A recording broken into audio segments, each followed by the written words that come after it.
Hello, my friends. Once again, a week has passed us by, number 8 of our pandemic days. The gospel for this Sunday is the Farewell Discourse, or the beginning of it, from the 14th chapter of John's Gospel. A farewell discourse was a literary genre very common in the ancient Mediterranean world, and that contained elements such as the sum of the person's life. Sometimes they named successors, departed blessings, and gave promises. And you'll find in the Hebrew scriptures farewell discourses by people such as Jacob and Joshua, King David, Solomon, and in fact the book of Deuteronomy is all the farewell discourse of Moses.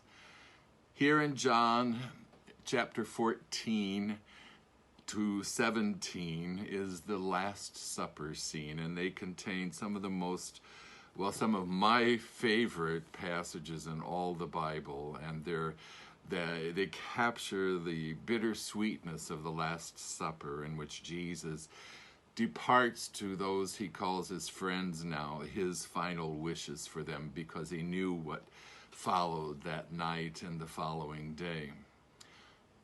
My favorite line in this is, "Do not let your hearts be troubled." I can't tell you how many times in my life, spiritually and even psychologically, I've allowed that to guide me through tough times. Do not let your hearts be troubled. And the verb that John uses here in Greek for troubled equals stress. Jesus certainly knew what that meant that evening. And I want to share with you an anxiety dream I had this past Wednesday night.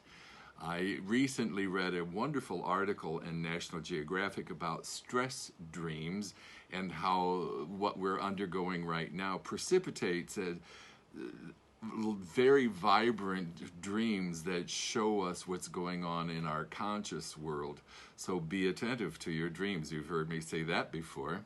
Anyway, in my dream, I found myself downstate in my hometown of Quincy, and I was scheduled to celebrate the 9 o'clock Sunday morning Mass.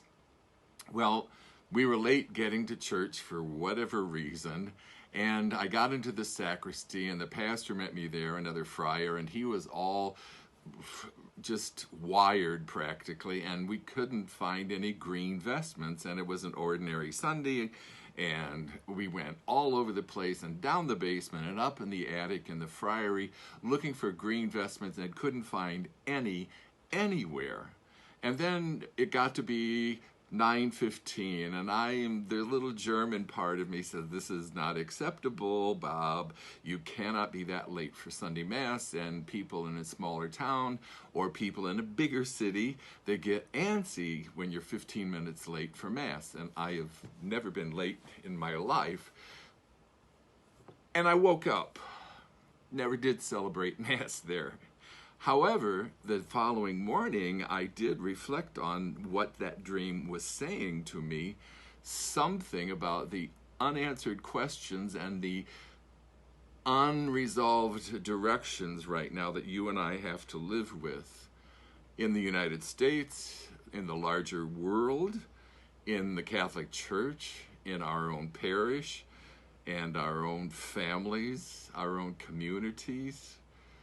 Many unanswered questions and unsure or uncertain futures. And this is where Jesus departs those powerful words of, "I'm going to prepare a place for you, and I am the way, the truth, and the life." And for those who believe in Jesus, he is the only way to God. For us who are Christians, we listen to that great promise. He prepares a place for us. That's a great, great promise of everlasting life. And I take great hope in that and comfort, my friends, and so should we all, that we who believe in Jesus, despite the hardships, and we've been through wars together, we've been through good times together, and once again we are challenged by everything around us.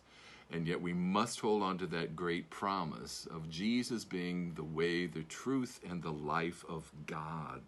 We must hold on to that. And in the Gospel of John, even in the prologue, the Word made flesh, for those who believe Jesus is the final revelation of the fullness of God. The fullness of God is revealed in the life, death, and resurrection and his ministry of Jesus, who in turn reveals to us the fullness of God. Amen, amen, I say to you, whoever believes in me will do the works I do, and will do greater ones than these, because I'm going to the Father. What?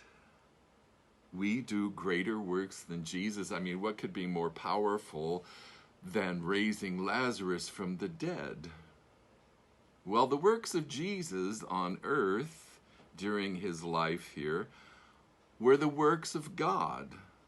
And you and I are called from baptism on to live and be the priestly ministry of Jesus Christ. And it's the same for us. The works of Jesus are the works of God, and that's what you and I are gifted with sharing. No matter what state we are in life, we all share that. We are a royal priesthood. When we are aware of others and we serve other people humbly, we're doing the very work of God.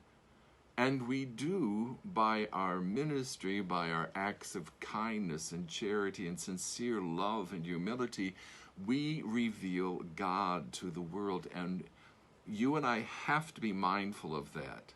It's not simply being nice when a charitable act comes from our heart and comes from the foundation of our faith. We are doing the work of God. So when you think about cooking a meal for someone, or just simply calling someone who you know is alone, this is compassion. And compassion, by my experience and knowledge, compassion is the very nature of God as revealed by Jesus. So my friends, as we continue on being closed in all kinds of unanswered questions and uncertain directions for the church and our parish, hang tight and cling to those words of Jesus that he gave to those he loved the most the night before he died. Do not let your hearts be troubled.